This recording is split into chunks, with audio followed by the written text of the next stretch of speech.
Pernah ada orang hartanya itu habis karena ngobati ibunya. Terus datang ke saya, dia sumpek karena hartanya habis ngobati ibunya. Terus dia bilang, Gus saya ini sekarang sudah miskin karena ibu saya sakit dan harta saya habis untuk ngobati ibu saya. Terus tak guyoni sama saya. Kon kepen pinter apa kepen goblok? Kepen pinter Gus. Ingin pinter apa ingin goblok? Katanya ingin pinter. Kalau ingin pinter bahasanya jangan gitu. Harta kamu itu masih di akhirat karena habis untuk ngobati ibu. Bayangkan kalau habis untuk maksiat itu habis betul. Terus dia mulai syukur. Alhamdulillah Gus, harta saya habis secara heroik karena untuk mengobati apa ibu. Sudah pinter dia. Akhirnya miskin sampai sekarang ya tetap pede saja karena masih punya tabungan di akhirat. Dan itu saya terinspirasi oleh ilmu juga. Jadi dulu Sayyidah Aisyah itu pernah nyimpan sepotong daging kambing. Disimpan untuk dimakan beliau.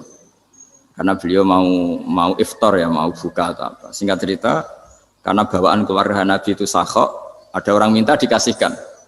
Suatu saat, akhirnya kan habis. Terus Nabi tanya, yang daging tadi di mana? Habis. Terus Nabi cara menjelaskan itu indah sekali. Harta kamu itu baju yang kamu pakai, nanti ya rusak. Yang kamu makan, nanti ya ke WC. Wa tasaddaqta fa abqaita. Memang di semua riwayat itu pakai dhamir mukhatab mudzakkar. Meskipun asal-usul riwayat itu untuk Sayyidah Aisyah. Karena untuk umum. Yang kamu sedekahkan tuh yang masih. Kamu jangan bilang kamu sedekahkan tuh yang habis. Yang kamu sedekahkan tuh yang masih. Misalnya saya punya uang 1 miliar misalnya. Terus pernah tak sedekahkan ke fakir miskin atau ke kiai atau ke pondok 100 juta. Itu yang mesti masih. Karena kadung di luar kekuasaan kita. Kadung lillahi ta'ala. Justru yang masih itu yang potensi nanti untuk hal-hal yang kurang positif. Semenjak itu orang sedekah itu begitu entengnya karena itu yang masih. Ya tapi tentu sarannya yang tepat ya. Saya sekarang sering kampanye sedekah tepat. Karena misalnya sering saya itu didatangi orang kaya. Sudah dapat gratisan gerutu. Gerutu itu geremeng. Nah ini kita sudah pakai buminya Allah itu gratis, pakai airnya ya gratis, pakai oksigen ya gratis. Kok masih gerutu itu sudah jadi hamba yang enggak benar itu. Dibayangkan kalau kita pakai oksigen bayar, pakai buminya bayar, pakai airnya bayar semua. Kayaknya kita tidak mampu membayar dan kita sama Allah hanya disuruh ikrar, disuruh sujud. Pentingnya ilmu satu bahwa itu akan menjadikan satu perilaku. Misalnya begini ya, dulu itu kiai-kiai Jawa zaman dulu itu berpatokan karena dulu pemerintahan Hindia Belanda, seorang lagi masih pemerintahan Hindia Belanda. Itu dalil yang sering diutarakan itu sebaik-baiknya umara itu yang datang ke ulama, terus sejelek-jeleknya ulama itu yang datang ke umara. Tapi semenjak pemerintahan Indonesia dan kemudian ditandai beberapa tokoh kayak Gus Wahid putra Kiai Hasyim jadi Menteri Agama, ada Gus Wahib putra Kiai Wahab juga jadi Menteri Agama, ada Kiai Fatur Rahman keluarga Mbah Maimun, keluarga Sarang juga pernah jadi Menteri Agama. Kemudian bersamaan dengan itu dibangunlah satu pegangan ilmu. Pegangan ilmu ini penting karena ini yang mengilhami semua orang Islam, terutama ya utamanya ulamanya. Ada seorang ustadz, seorang guru ngaji yang karena melihat rata-rata penguasa itu zalim ya, datang ke Harun Ar-Rasyid. Ini perlu disemak, datang ke Khalifatullah atau Amirul Mukminin Harun Ar-Rasyid. Karena beliau seorang raja tentu terduga lah atau ya umumnya atau gimana lah istilahnya. Itu ya rata-rata ya agak seenaknya namanya raja, namanya penguasa. Ini dalam pikiran ustadz itu tidak mesti dalam fakta. Kemudian si ustadz itu matur, ya Amirul Mukminin, inni nasihun lak famusyaddidun alaika fala tajidanna fi nafsika syai'an. Saya ini mau nasihati Anda, kemudian saya cara nasihati itu keras. Tolong jangan dimasukkan hati. Dia bilang famusyaddidun alaika. Saya nanti kalau nasihati itu keras sekali. Tolong dimaklumi karena ini penting karena Anda harus dinasihati secara keras. Tapi sebelum nasihat itu diutarakan kata Harun Ar-Rasyid, karena beliau Bani Abbas dan beliau orang alim termasuk muridnya Imam Malik. Kata Harun Ar-Rasyid, uskut, kamu diam Ustaz. Inna Allaha ta'ala arsala man huwa khairun minka ila man huwa syarrun minni. Wa ma'adhalika yaqulu Allahu ta'ala faqula lahu qawlan layyinan la'allahu yatadzakkaru aw yakhsha. Jadi ini sekaligus etika dan norma ya bagi semua dai di Indonesia dan semua kita. Wahai Ustadz kamu diam. Allah Ta'ala itu ngutus orang yang lebih baik ketimbang kamu, yaitu Nabi Musa, ke orang yang lebih jelek ketimbang saya, yaitu ke Fir'aun. Itu saja harus pakai etika faqula lahu qawlan layyinan. Kamu harus ngomong yang halus. Jadi intinya ini Harun Ar-Rasyid komplain. Kamu itu kalau jadi ustadz ngaji kira-kira gitu. Jadi betapa baiknya orang dulu memahami Quran. Jadi Quran itu dibaca, kemudian kita mungkin baca terus jadi cerita, mungkin ada yang baca jadi perilaku, ada yang baca kemudian itu mengilhami, membentuk. Nah kira-kira itulah yang membentuk kiai-kiai alim di NU, di beberapa pesantren maupun orang-orang alim di luar NU. Asal apa ya, ngajinya dan bacanya seperti kita, pasti seperti itu. Karena cara berpikir tadi. Sudah, jadi akhirnya si Ustadz tadi keluar dan minta maaf, anta a'lamu minni, ternyata engkau lebih alim ketimbang saya. Jadi kalimat famusyaddidun alika, saya akan keras cara memberi nasihat, itu yang diket, yang dipotong, yang dibatalkan atau yang diralat oleh Khalifatullah Harun Ar-Rasyid. Yaitu dikatakan inna wa ta'ala arsalaman huwa khairun minka ila man huwa syarrun minni. Yaitu Allah mengutus orang yang lebih baik ketimbang kamu, yaitu Nabi Musa, ke orang yang lebih jelek ketimbang saya, yaitu Fir'aun. Itu pun harus faqula lahu qaulal layyinan. Cara berdakwah harus dengan kata-kata yang halus, yang lembut, yang indah. Dan dengan kata-kata itu diharapkan la'allahu yatadzakkaru aw yakhsha. Semoga yang didakwai menjadi ingat. Sehingga dengan kemampuan ilmiah seperti ini menjadi pegangan bersama bahwa kita sebagai dai atau sebagai tetangga atau sebagai sama-sama warga Indonesia, bawaan kita memang harus faqula lahu qaulal layyinan la'allahu yatadzakkaru aw yakhsha. Kemudian dalam disiplin ilmu yang lain, halus itu tidak kuat. Angin itu ya halus, tapi kalau di manage itu jadi kekuatan yang dahsyat. Begitu juga air dan sebagainya. Sehingga tidak perlu khawatir terus kalau dakwah halus itu tidak punya efek yang signifikan. Tidak juga. Allah Ta'ala itu pengelola angin. Angin itu kekuatannya dahsyat. Sehingga Nabi Sulaiman dikasih kekuatan angin dan bisa terbang kemana-mana. Kemudian sekarang jadi teknologi yang banyak memanfaatkan angin. Mulai rem, mulai apa saja. Sehingga dari cerita saya ini kemudian terus kiai-kiai itu membentuk dakwah termasuk di ekonomi dengan cara yang rileks. Nah cara rileks itu satu tentu dimulai dengan ilmu. Misalnya begini, saya beri contoh. Ketika ada orang melafadzkan kalimat la ilaha illallah, tiada Tuhan selain Allah. Kemudian kalimat ini mungkin kalau orang NU baca itu rutin ya, karena kiainya kelamaan ya yang ikut sambil tidur ya. Kalau tahlil itu disebut kiai tertentu itu mesti yang belakang wah suwi itu kalau kiai itu lama itu. Nah kiainya juga karena jadi lakon ya kan lebih semangat karena pegang mic. Biasanya gitu di NU itu. Kalau khotib mesti semangat karena yang pegang mic, yang dengerin mesti ngantuk karena monoton gitu. Karena yang mendengerin sudah tahu pasti nyuruh baik meninggalkan yang jelek. Jadi ilmunya sudah disimpulkan dulu. Setiap yang tidur di masjid mesti tak tanya kenapa tidur. Ilmunya tidak ada perkembangan, Gus, nyuruh yang baik meninggalkan yang jelek.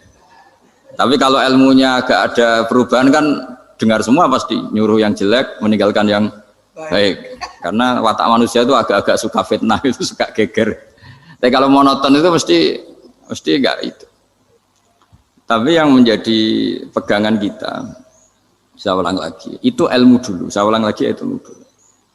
Saya berkali-kali menyontohkan, kalau ada orang kafir, orang yang tidak bersyahadat 70 tahun, kemudian dia bersyahadat sekali saja di akhir hayatnya.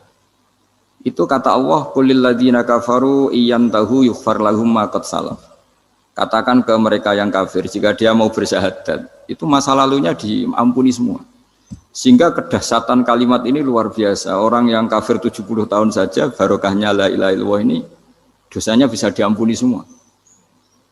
Nah kemudian karena ilmu ini tidak begitu populer atau kurang dipopulerkan, atau kita sendiri kurang menghayati, sehingga la ilaha illallah itu lebih dianalisis cara lafadz ini, pelafatannya ada sanadnya enggak ya gitu. Terus cara melafatkan bareng-bareng seperti itu ada tumpengan ini bid'ah enggak ya. Jadi pertanyaannya sudah tidak tentang keramatnya atau sakralnya atau fadilahnya la ilaha illallah, tapi sudah macam-macam. Dan cara seperti ini ada hadisnya enggak, legal enggak, terus ada sanadnya enggak. Jadi saya mohon semohon-mohonnya untuk teman-teman yang di Al-Iman itu harus ngaji ya. Ngaji itu nanti kamu tahu cara mandang sebuah ibadah atau perilaku atau apa sajalah tahu. Karena al ilmu yurisul ahwal, ilmu itu bisa mengilhami cara pandang. Dulu yaitu saya ulang lagi, ketika zaman Hindia Belanda, karena pemerintahnya Hindia Belanda itu ulama-ulama keras sekali, sejelek-jeleknya ulama itu yang datang ke Umaro. Tapi setelah era Mbah Hashim, era sampai Mbah Maimun, itu mereka peduli sama Umaro, semuanya sama-sama warga Indonesia yang ingin melihat Indonesia yang lebih baik. Sehingga banyak, ya kakak saya sendiri pernah wakil bupati, terus putra Mbah Maimun wakil gubernur. Ini teman saya Kiai Hafid ya bupati. Semenjak itu terus, dan itu nggak lepas dari cara pandang. Ya, itu cara pandang diantaranya adalah cerita tentang Nabi Musa yang Allah tetap peduli sama Fir'aun. Sehingga tetap didakwai Nabi siapa? Musa. Dan posisi Musa datang, bukan memanggil. Ya, cuma kayak sampai sekarang tuh belum pernah ke kantor bupatinya Pak Hafid, karena kadang-kadang orang terus curiga mengajukan proposal, jadi agak repot. Ketemu bupati itu sialnya kiai kan mesti pikirannya orang bupati ini nyangoni, kiai ini disangoni itu. Itu terus kayak kita fakir miskin itu. Jadi makanya saya itu belum pernah datang. Tapi alhamdulillah karena beliau berambisi menjadi wa khairul umara mayatuna babal ulama. Jadi datang tapi sangat ambisius ingin mengalahkan ulama karena dia kalau datang statusnya lebih tinggi. Ya tidak apa-apa, ini tawaduk tapi niatnya agak begitu tawaduk.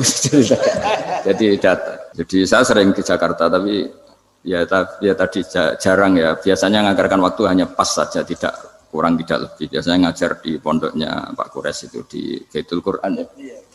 Hanya ngajar santri-santri itu. Nah, jadi pemahaman Quran dulu itu kata Imam Ghazali itu membaca Quran itu membaca, bukan bercerita. Kalau kamu membaca seperti ini, kunta qori'an, kamu pembaca. Pembaca itu yang mengambil pelajaran. Tapi kalau kamu hanya cerita, itu namanya kunta hakian. Sebenarnya Anda tidak membaca Quran, tukang cerita.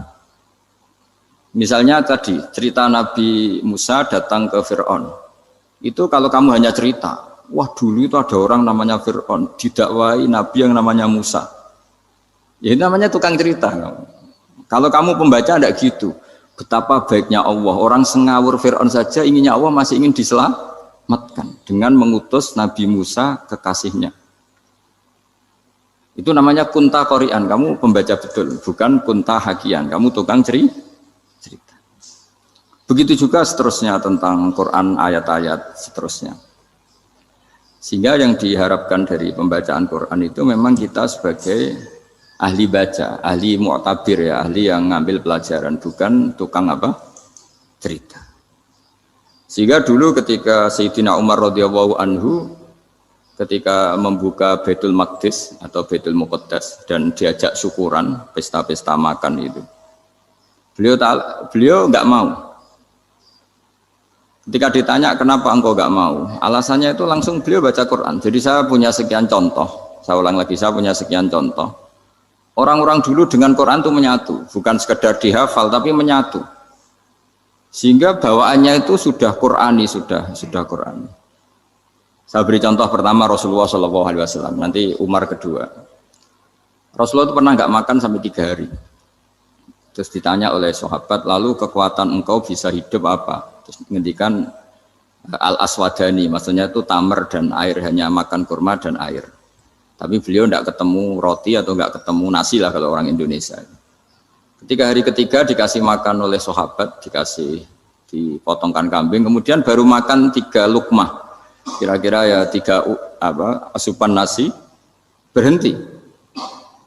Padahal sahabat yang lapar sama dengan Rasulullah itu membayangkan Nabi itu sampai kenyang, sampai apa.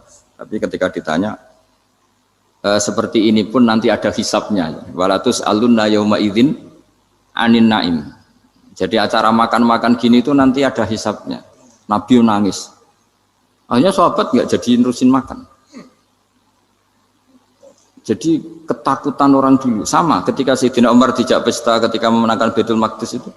Inna wa ta'ala ayyara qauman. Allah itu mengkritik sebuah komunitas kaum karena apa? Adhabtum thayyibatikum fi hayatikumud dunya wastamta'tum biha. Kamu adalah orang-orang yang jatah nikmat kamu sudah kamu habiskan di dunia. Adhabtum itu kalian habiskan jatah kenikmatan kamu di dunia. Wastamta'tum biha, kamu di dunia sudah berpuas-puas. Maka jatah Anda sekarang di akhirat habis. Sehingga Sayyidina Umar enggak mau pesta-pesta karena takut jatah nikmatnya habis. Kata beliau terus astabqi thayyibati, akan saya sisakan sisi-sisi kebaikan saya supaya tidak habis. Corong Jawa itu aja dientek-entekno biar jatahnya masih. Sehingga di dunia kiai itu ya meskipun saya akrab bupati, akrab mungkin wakil gubernur, saya itu ya jarang ketemu. Karena kalau orang Jawa bawaannya ketemu ya makan-makan, guyon-guyon. Nak keterusan ras mlebu swarga. Makanya saya pastikan Pak Yusuf Mansur ke sini tidak akan saya jamin, biar aja, biar jatahnya masih. Jadi ini bukan karena saya bakhil, biar jatahnya masih. Ya, jadi itu ilmunya kiai. Nah, efek dari ilmu ini dahsyat. Kalau Anda berpikir tentang nasib Anda di akhirat, nanti bawaannya juga tidak akan mudah menyalahkan orang lain, tidak akan menghakimi orang lain karena sibuk dengan dirinya sendiri, tapi tidak dengan makna egois, tapi makna orang baik itu siapa? Orang yang sibuk dengan aib pada dirinya, dengan kekurangan pada dirinya, saking sibuknya mikir aibnya sendiri, tidak sempat mengoreksi aibnya orang lain. Itu awal ilmu. Ilmu itu tidak dimulai dari larangan. Kalau larangan karuan, tidak termasuk ahli surga, orang yang suka mengadu domba, tidak termasuk orang baik yang cari kesalahan orang lain. Itu namanya pelarangan. Tapi ilmu itu di atas nahi, di atas pelarangan itu. Kamu punya kesadaran bahwa kamu itu yang penting selamat dulu, jangan memikirkan orang lain. Dengan makna bukan egois, tapi dengan makna supaya tidak menyalahkan orang lain. Nah, saya termasuk ya boleh dikatakan kiai lah, yang paling fanatik bahwa semuanya itu harus dimulai dari ilmu. Ya saya ulang lagi, dimulai dari ilmu. Nah, dari sini kemudian saya berharap Indonesia menjadi damai, menjadi baik. Itu bukan karena kita baik-baik banget, ya tidak mungkin kita ada nabi, tapi karena sudah sibuk dengan memikirkan kesalahan diri sendiri. Sehingga misalnya kita baca Quran, Rabbana dzalamna anfusana, lalu kita langsung ingat betapa hubungan kita dengan Allah itu harus ikrar dulu, merasa dolim dulu, merasa salah dulu. Nah, kalau semua orang merasa salah di depan Allah itu mesti bawaannya enggak mudah menyalahkan orang lain, karena kita bilang Rabbana dzalamna anfusana. Nah, itulah ilmu-ilmu yang mungkin banyak pembaca Quran tapi hanya baca, atau kalau baca ini tok disebut al-haqi, ahli cerita. Yang dibutuhkan tuh al-qari', pembaca kemudian mu'tabir, kemudian mau beriktibar. Seperti yang dilakukan tadi Harun Ar-Rasyid tadi. Inna wa ta'ala arsala man huwa khairun minka ila man huwa syarrun minni. Wa ma'adzalika yaqulu wa ta'ala faqula lahu qaulal layyin. Ini kamu tidak usah memaksakan musyaddid keras sama saya, karena Allah Ta'ala telah mengutus orang lebih baik ketimbang kamu, yaitu Nabi Musa, ke orang yang lebih jelek ketimbang saya, yaitu Fir'aun. Itu saja harus beretika. Faqula lahu qawlan layyinan la'allahu yatadzakkaru aw yakhsha.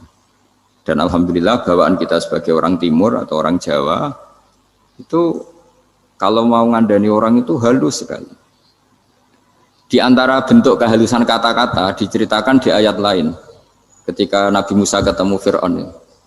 Dawuhnya begini, fakul apa itu yang di juz 30 yang juz di juz 30 ini yang bagian dari, kan tadi hanya fakul lahu qaulal layyinan. Lahu qaulal layyinan itu bentuknya apa? Ya, bentuknya apa? Itu Nabi Musa disuruh ngendikan sama Fir'aun. Apakah kamu mau saya nasihati? Fakul halaka ila antazakka. Hal laka itu pilihan, hal itu istifham, laka itu otoritatif. Jadi betapa santonya kalimat itu, fakul hal laka ila antazakka. Jadi kalau dimaknani model Pak Hafid, model saya ngaji di sarang itu, hal laka onoto iku kedue siro, berhak bagi kamu, berhak bagi Anda, apakah Anda berhak loh mendapat nasihat supaya Anda jadi orang yang lebih baik. Hal laka ila antazakka. Jadi tidak kalimat perintah, tapi kalimat pilihan. Apa engkau mau saya beri nasihat? Wahdiyaka ila rabbika fatakhsha. Dan saya beritahu kamu tentang Tuhan dan kemudian kamu menjadi orang yang baik, fatakhsha, orang yang punya khasyah, punya. Jadi kayak apa kalimatnya itu?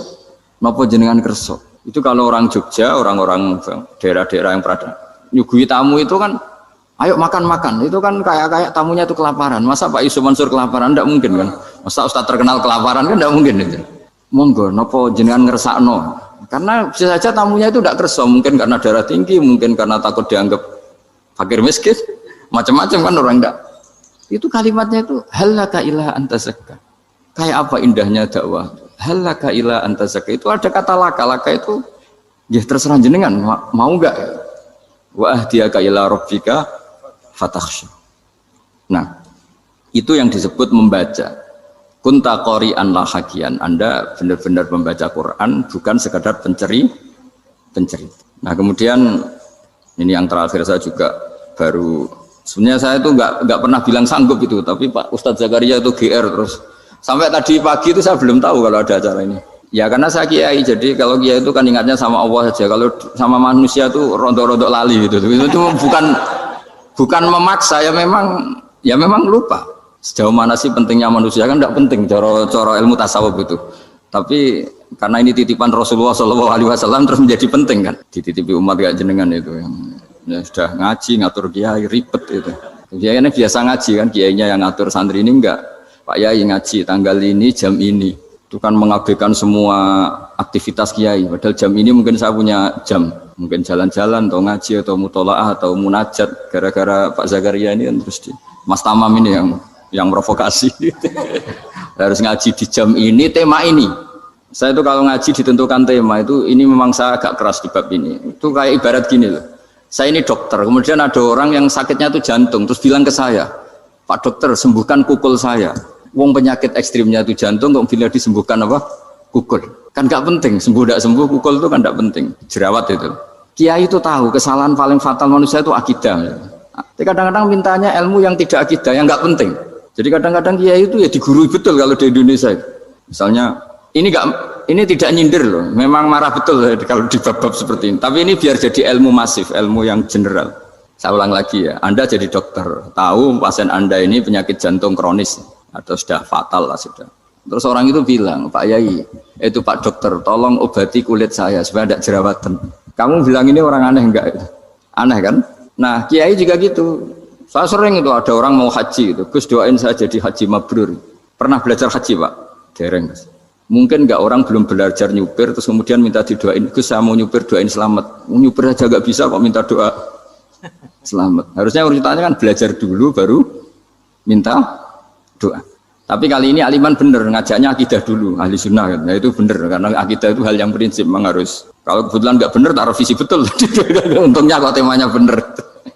Jadi saya mohon ke seluruh orang-orang yang mau ngaji ke kiai itu tema itu biar yang milih kiai supaya tahu prioritas yang harus benahin. Jangan tema yang milih, jangan-jangan tema yang kita pilih itu tidak mendesak atau tidak penting.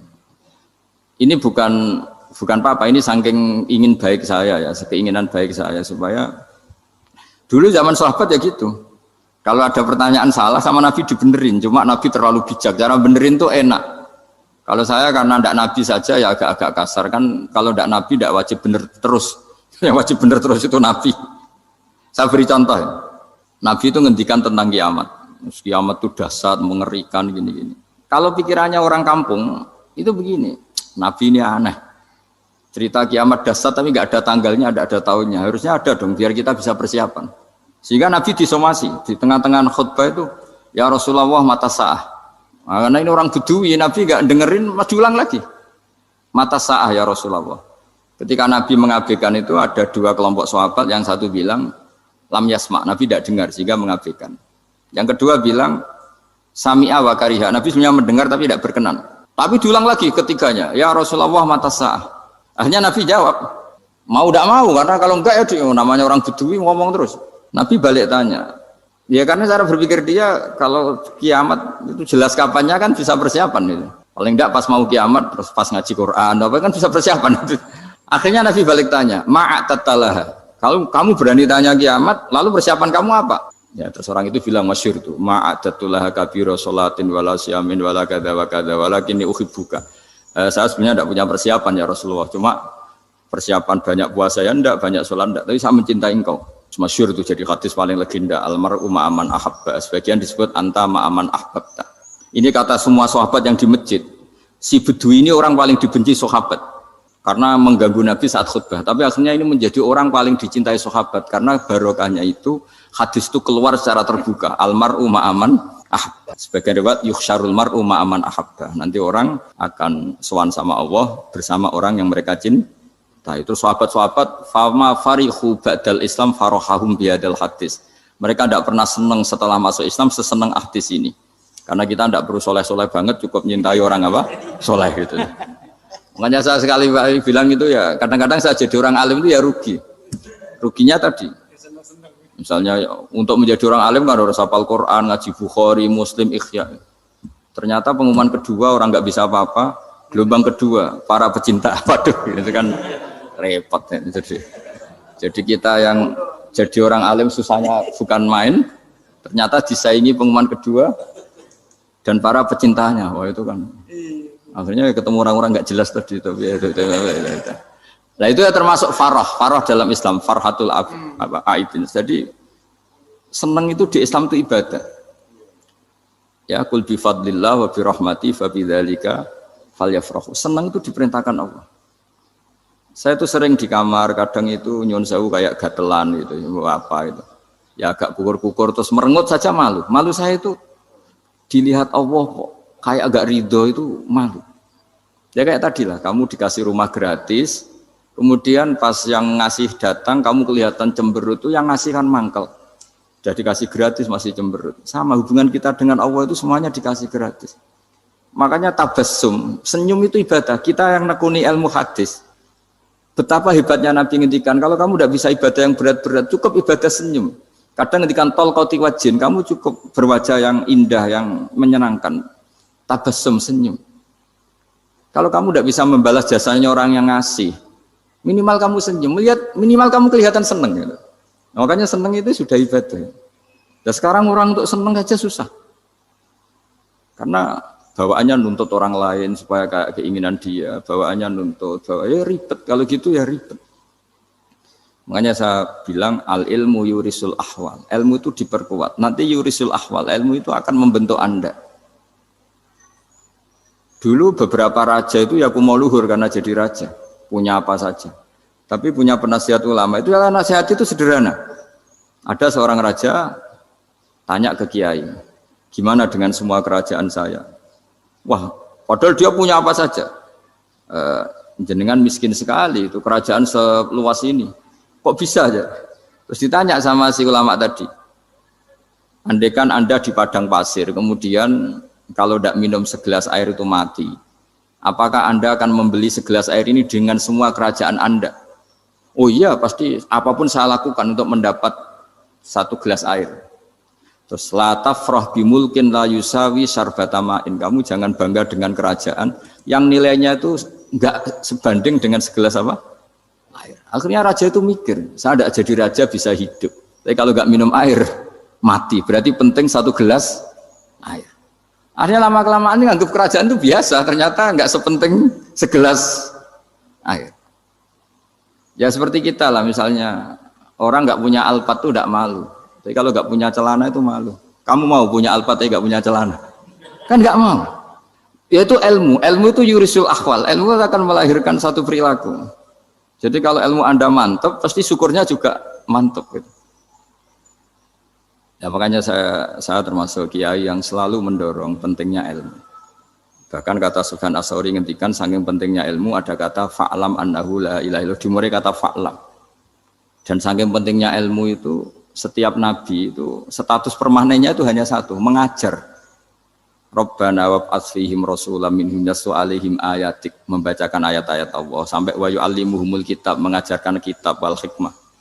Bahkan Allah sendiri wasofa dzatahul 'aliyah bi annahu al-muallim. Yaitu Allah ngendikan Ar-Rahmanu 'allamal Qur'an. Jadi betapa hebatnya pengajar. Allah sendiri mensifati dirinya itu Ar-Rahmanu 'allamal Qur'an. Allah itu Maha Rahman yang mengajarkan Quran. Di surat Iqra juga disebutkan Iqra wa rabbukal akram alladzi 'allama bil qalam. Jadi Allah mensifati dirinya sebagai pengajar. Kayak apa pentingnya mengajar? Karena ilmu yurisul ahwal, ilmu ini melahirkan satu sikap. Pernah ada orang hartanya itu habis karena ngobati ibunya. Terus datang ke saya, dia sumpek karena hartanya habis ngobati ibunya. Terus dia bilang, Gus saya ini sekarang sudah miskin karena ibu saya sakit dan harta saya habis untuk ngobati ibu saya. Terus tak guyoni sama saya. Kon kepen pinter apa kepen goblok? Kepen pinter Gus. Ingin pinter apa ingin goblok? Katanya ingin pinter. Kalau ingin pinter bahasanya jangan gitu. Harta kamu itu masih di akhirat karena habis untuk ngobati ibu. Bayangkan kalau habis untuk maksiat itu habis betul. Terus dia mulai syukur. Alhamdulillah Gus. Harta saya habis secara heroik karena untuk mengobati apa ibu. Sudah pinter dia. Akhirnya miskin sampai sekarang ya tetap pede saja karena masih punya tabungan di akhirat. Dan itu saya terinspirasi oleh ilmu juga.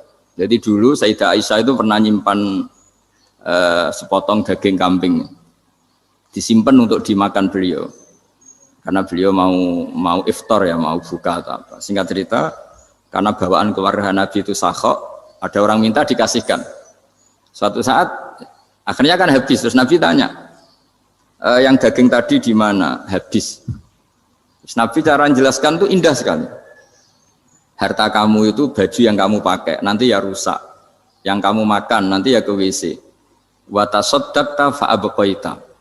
Memang di semua riwayat itu pakai dhamir mukhatab mudzakkar, meskipun asal usul riwayat itu untuk Sayyidah Aisyah karena untuk umum. Yang kamu sedekahkan tuh yang masih. Kamu jangan bilang kamu sedekahkan tuh yang habis, yang kamu sedekahkan tuh yang masih.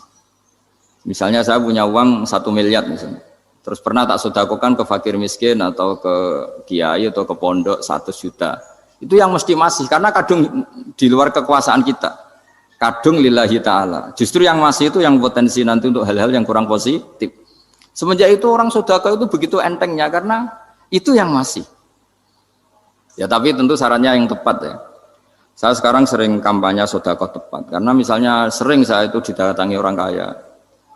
Gus saya ini punya uang banyak, ingin punya masjid biar dipakai orang Jumatan. Terus saya bilang, kamu ingin jadi orang baik betul apa baik versi Anda? Baik betul Gus. Tak ajarin mau, gak tersinggung, mau Gus. Kalau Anda bikin masjid di kampung Anda, masjid terbaik di dunia sekalipun, yang bingung saya ahli fikih. Kok bisa? Kan terjadi 2 Jumatan, nanti sahnya yang mana? Kamu enak aja bikin masjid, kamu bikin masalah baru bagi kiai fikih di daerah kamu. Belum nanti orang terus migrasi ke masjid Anda karena lebih baik, koriknya lebih baik. Kamu membunuh masjid yang lebih tua, itu nggak sopan sekali, masjid itu sudah lebih tua kamu. Akhirnya mikir, nggak usah Gus kalau gitu, sedekah apa saja yang penting perintah jenengan gimana. Ya sudah. Jadi sedekah itu juga harus dibina supaya kalau orang kan bisa saja kan uang 100 juta itu untuk fakir miskin manfaat, ternyata untuk masjid yang sifatnya aksesoris, untuk lampu yang kristal yang mahal-mahal bukan yang pokok. Itu pentingnya ngaji ya. Jadi lagi-lagi al-ilmu yurisul ahwal. Ilmu itu melahirkan satu sikap. Jadi ketika ada masjid baru, kalau orang nggak bisa ngaji fikih, wow ada masjid baru, masjid banyak. Tapi kalau yang ngaji fikih ngerti ini malah ada masalah baru karena ada ta'addud Jumatan. Gimana hukumnya 2 Jumatan dalam kondisi yang tidak mendesak. Makanya sekarang saya baru kampanye itu. Dulu itu kalau ada masjid banyak itu kan faktornya beda ormas.